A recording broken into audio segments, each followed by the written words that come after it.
Şimdi arkadaşlar sosyal medyaya baktığımızda herkes bir şeylerden para kazanmış. İşte biri hiç kodlama bilmeden AI ile uygulama yapmış, milyon kazanmış filan. Bu tarz bir sürü hikaye var. Şimdi bu hikayelerin gerçekten doğru olup olmadığını ve bu başarı hikayelerinin altında ne kadar gerçeklik var buna beraber bakacağız. Benim her zaman söylediğim bir şey var. İnsanlar projelerinden en az minimum seviyede hayatlarını idame ettirebilecek kadar para kazanmaları gerekiyor. Daha fazlası olursa ne ala, ama hedefimiz gerçekçi ve kendimizin de inanabileceği bir seviyede tutmamız gerekiyor ki bu proje sizin hayatınızı idame ettirebilecek seviyede para kazanıyorsa emin olun onun daha çok kazanma potansiyeli de vardır. Şimdi size TrustMRR sitesinin verilerinden alınan bir grafik göstermek istiyorum. Burada startupların yani SaaS projelerinin ilk ay ne kadar kazandıklarını görüyorsunuz. Şimdi ilk ay para kazanmaz diyebilirsiniz ama bu iş öyle dükkanda satış yapmak gibi değil arkadaşlar. Yani güzel bir açılış lansmanı yaptıysanız para kazanırsınız. Çok veriye göre de SaaS projeleri yayınlandığında para kazanmıyorsa zaten sonrasında da kazanamıyor ve ölü proje kategorisine giriyor. Üstelik TrustMRR sitesinde bu projeler zaten genelde marketing yapan ve projeyle ilgilenen kişiler tarafından ekleniyor. Yani bu data aslında hala çok iyimser diyebiliriz. Ama yine de elimizde bu olduğu için bunu gösterelim. Burada %51 hiç para kazanmamış. Yani sıfır bile yapmamış arkadaşlar. Bakın 100 projeden 51'i zaten baştan elendi.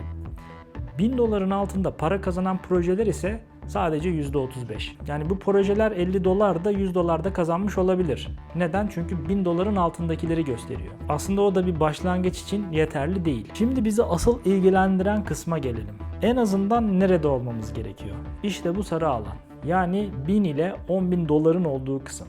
Bizim projemizin burada olması gerekiyor ki bu proje tuttu ve buradan para kazanabiliyoruz diyelim. Ama arkadaşlar bakın oran ne kadar dramatik bir şekilde düştü değil mi? Yani tekrar hatırlatıyorum, bu veriler dediğim gibi hala çok iyimser.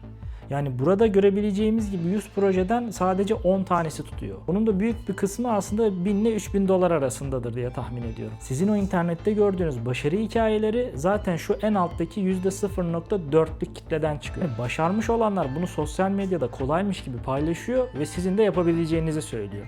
Ama aslında o seviyeye gelemeden vazgeçen, para, vakit ve enerji kaybeden kişiler bunu zaten sosyal medyada paylaşmadığı için bunun o kadar kolay olmadığını anlayamıyoruz çoğu zaman. Peki neden bu kadar az proje para kazanıyor? Çünkü arkadaşlar bu uygulama yapmak ile bir business kurmak tamamen farklı şeyler. Yani build dediğimiz kısım, yani kod yazmak, feature eklemek, UI düzeltmek bu işin sadece %20'si.